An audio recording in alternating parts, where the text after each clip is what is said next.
भक्तों जय माता दी। महाकाली धाम से हम पुजारी वीरेंद्र भैया जी स्वागत करते हैं अपने महाकाली धाम में। भक्तों कैसे हैं आप सब, और कामना यही करेंगे आप जहां भी रहें खुशहाल रहें, स्वस्थ रहें और भगवान शिव की कृपा आप पे बनी रहे। भक्तों हम जब कोई पूजा पाठ या मंत्र जाप करते हैं तो जब तक हम उसका विधि विधान से जो है जाप नहीं करते हैं, विधि विधान से पूजा पाठ नहीं करते हैं, तब तक हमारी साधना सफल नहीं होती। भक्तों हम आज आपको एक विधि बताएंगे कि अगर आप इस तरह अंग्यारी में भोग करोगे तो आपकी पूजा तुरंत भगवान तक स्वीकार होगी, तुरंत पहुंचेगी। और विधि ऐसे है भक्तों कि आप जो है जब कोई मंत्र साधना या अनुष्ठान करते हैं या कि नॉर्मल पूजा पाठ करते हैं तो आपको जो है तो अंग्यारी देना चाहिए भगवान को। अंग्यारी कैसे दिया जाता है वो हम आपको विस्तार से बता रहे हैं। भक्तों क्या होता है कि हम जब किसी भी इष्ट की पूजा करते हैं, उनका मंत्र जाप करते हैं, तो जब हमारी पूजा और मंत्र जाप खत्म होती है तो हम जो है गाय के उबलों के ऊपर जो है कंडे में उस देवता को जो है मंत्र पढ़ करके आहुति देते हैं, उसको अंग्यारी बोलते हैं। कंडों के ऊपर जो है भोग प्रदान करना किसी देवता को, उसको अंग्यारी बोलते हैं। हवन जो होता है तो हवन तो बड़ा हो गया। जैसे हवन हम रोज़ नहीं कर सकते हैं तो हम मंत्र जाप जब हमारा ख़त्म हो जाता है शाम के, तो हम क्या करें कि एक गाय का उबला ले लें, गाय का कंडा, उसको जला लें। और जब मंत्र जाप हमारा ख़त्म हो जाए, पूजा पाठ ख़त्म हो जाए, तो नॉर्मल सामग्री आप अधिक ना हो आपके पास, आप घी गुड़ रख लीजिए, या कि घी गुड़ भी नहीं है तो आप जो भोजन करते हैं तो आप भोग के लिए जो है कुछ मीठा मिला करके, मान लीजिए आपके पास रोटी दाल सब्जी है तो आप उसकी भी अंग्यारी दे सकते हैं। आपके पास घी गुड़ नहीं है, अगर घी गुड़ है तो घी गुड़ की अंग्यारी आप ज़रूर करें। घी गुड़ की अंग्यारी आप करेंगे तो देवताओं तक आपकी पूजा तुरंत पहुंचेगी। और हम आपको विधि बता रहे हैं अंग्यारी देने की। आप सबसे पहले पूजा पाठ मंत्र जाप अपना पूरा करिए, उसके बाद अंग्यारी में जो है आप जब शुरू में देते हैं तो आपको पहले जो है तो सबसे पहले श्री गणेश जी को अंग्यारी देना। श्री गणेश जी को आप अंग्यारी देंगे, ओम गम गणपतये नमः स्वाहा, स्वाहा करके अंग्यारी देंगे तो भोग देंगे गणेश जी भगवान को, वहाँ तक तुरंत पहुँचेंगे। एक भोग भगवान गणेश जी के नाम देना है। दूसरा भोग जो होता है तो अपने नवग्रह देवताओं के नाम से देना है। नवग्रह देवता तो ऐसे 9 होते हैं, लेकिन अगर आप 9 देवताओं को मान लीजिए अंग्यारी नहीं देते तो आप वैसे तो 9 को ही देना चाहिए। ओम सूर्याय नमः, ओम सोमाय नमः, ओम भौमाय नमः, ओम बुद्धाय नमः, ओम गुरवे नमः, ओम शुक्राय नमः, ओम शनिश्चराय नमः, ओम रांगराहवे नमः, ओम केतवे नमः। इस मंत्र से जो है आपको अंग्यारी देना चाहिए। लेकिन मान लीजिए आपके पास इतना भोग का सामान नहीं है तो आप ओम नवग्रह देवताभ्यो नमः करके एक बार अंग्यारी 9 देवताओं को आप दे सकते हैं। उसमें भी नवग्रह देवता जो है प्रसन्न हो जाते हैं। भक्तों कोई भी पूजा पाठ है मंत्र जप में जब तक हम नवग्रह देवताओं का भोग नहीं देते हैं तब तक भगवान की हमारे जो है तो भोग नहीं पहुंचता है और भगवान की कृपा हमको प्राप्त नहीं हो पाती। इसलिए जो है सबसे पहले नवग्रह देवताओं को भोग दिया जाता है। गणेश जी के बाद उन्हीं का स्थान है। गणेश जी तो ऐसे भी अग्र पूजा के अधिकारी हैं। कोई भी आप जाप पूजा पाठ मंत्र जाप अनुष्ठान हवन करते हैं तो सबसे पहले जो है गणेश जी को आपको उनकी पूजा या हवन आपको प्रदान करना। लेकिन मंत्र जाप है तो गणेश जी की भी माला आपको करनी पड़ती है।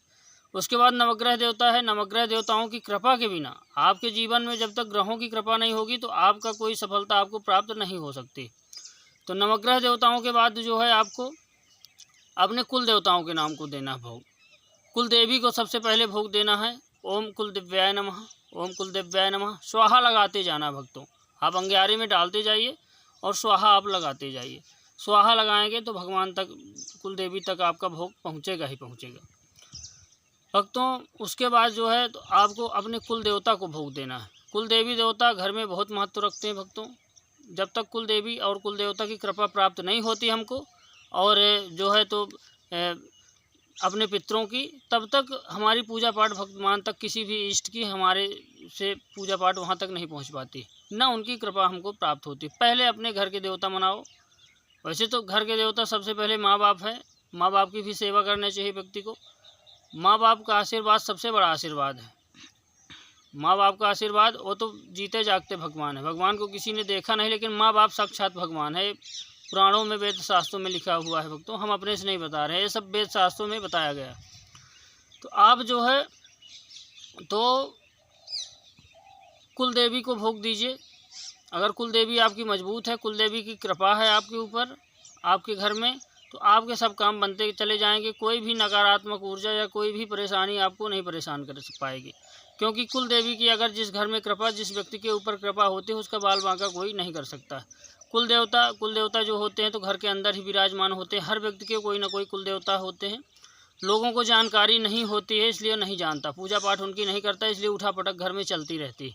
जानकारी करना चाहिए व्यक्ति को, और अपने कुल देवी देवताओं को जो है मान सम्मान और आदर देना चाहिए, क्योंकि घर के देवता पहले सर्वश्रेष्ठ है हमारे कुल के, उसके बाद बाहर के इष्ट हैं हमारे।